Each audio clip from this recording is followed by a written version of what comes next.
This is Kenny Aronoff, Rock Against MS. It's to support a cause to help the cure for MS, which is a serious illness. So while I'm rocking and rolling with all four limbs in good shape, good health, there are people who have MS and they need support and help. And my contribution is my time. Rock Against MS rocks tonight, and we raise some money for this cause. This is a Blairing Out with Eric Blair show at the Whiskey A Go-Go for the second annual Rock Against MS All-Star Benefit Concert. And today I'm with iconic American rock drummer Kenny Aronoff. We're here with Kenny Aronoff, drum god. You've played with everybody from John Mellencamp. You played drums on the Young Guns soundtrack with John Bon Jovi and Jeff Beck. Am I right? Yeah, I did. Yeah. Ringo Starr calls me Kenny Aronoff. And Ringo Starr can call you whatever he wants. Oh, right. He can call me whatever he wants. Exactly. Yeah, he's the guy. We're here tonight for the second annual Rock Against MS benefit to support Nancy B. Sale. Now, how did you get involved? She called me up and asked me if I wanted to be involved. I said, sure, absolutely. It's an amazing cause, you know. It's pretty serious stuff. I wanted to help, and also playing music is great. So it's a combination of things. But really, obviously the cause is the serious part. What makes her a special person to you? A great personality and really full of life. Why should people support Rock Against MS? People should support, a cure for MS because it's a disease or a sickness that, we don't have a cure that will, fix it yet, and that's serious. How do you pick and choose the benefits that you're going to support? Because I'm sure you're very in demand. It just gets down to whether I'm free or not. Really? Yeah, I'm not going to, I'm assuming the benefits you're talking about are ones that are responsible ones, and things that are really are on the higher level of good causes. I'm not going to benefit marshmallows or something. It's bad for your health. You never did any stand-up comedy, did you? No, but I do this thing called An Evening with Kenny Aronoff, which is a 2-hour evening with Kenny Aronoff. Wow, tell me a little bit about that. Well, for years I was doing drum clinics, and I started to turn the drum clinics into a little bit of motivational stuff and educational stuff because through my journey through life, I learned a lot of things that I thought would be really helpful for people. But I was getting questions, things like, how do you stay so fit, and how come you can be on hundreds and hundreds of records and from one tour to the next, and like this week I've written 50 charts because I have to learn 50 songs.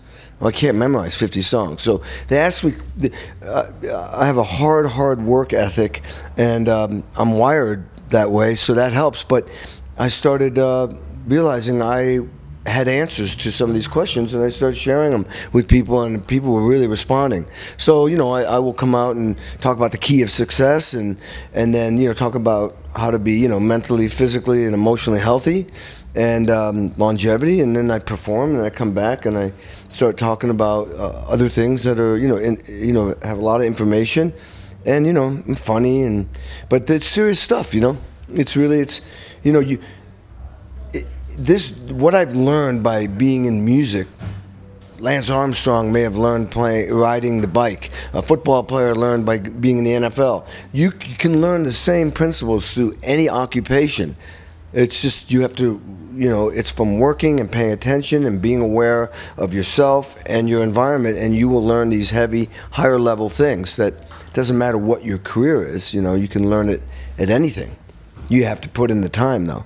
It seems like you're very disciplined. Well, I am definitely very disciplined. But like I said, I'm very fortunate.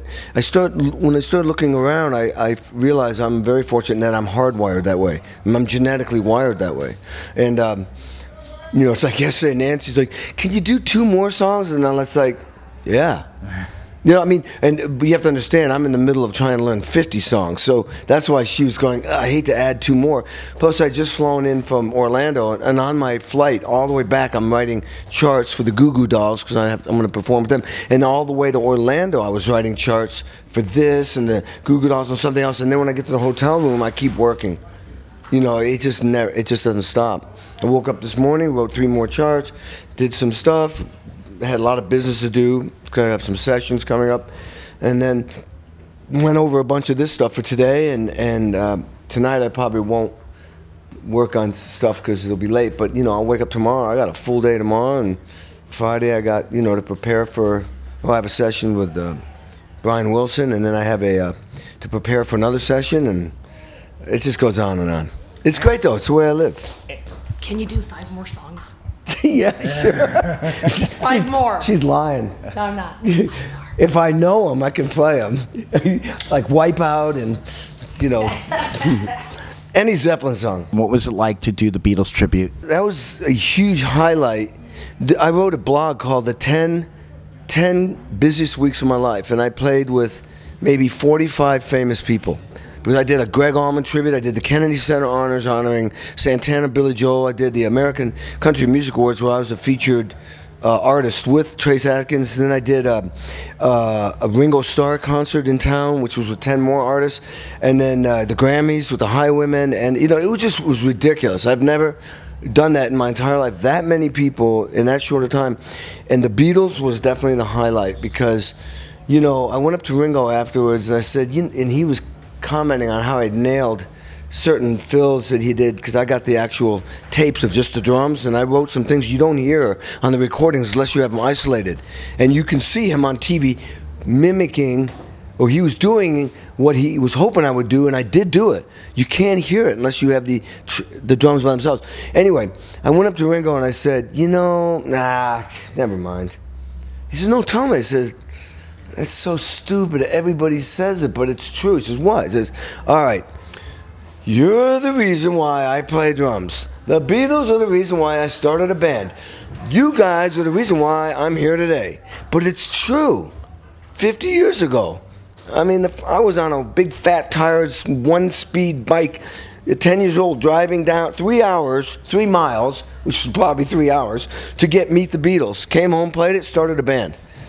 I mean, it's bizarre, but it's the truth. And honoring their music and hanging with him and hanging with Paul, it was really, really special. But let me add this, though. My focus, with that much material, having come after 10 weeks of material after material after material after material, was I treated each song one step at a time. I focused on one song, and when that song was done, and we had 5 or 10 minutes to reset the stage, I sat on my drum set and started, with a metronome, running the next song over and over and over, so I could, like an actor, you get from one character, now you get into this next role, because every song and every artist was different.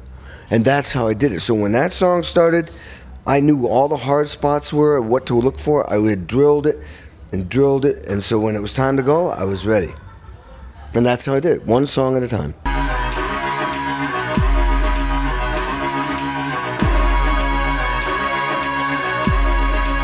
The Blairing Out Show.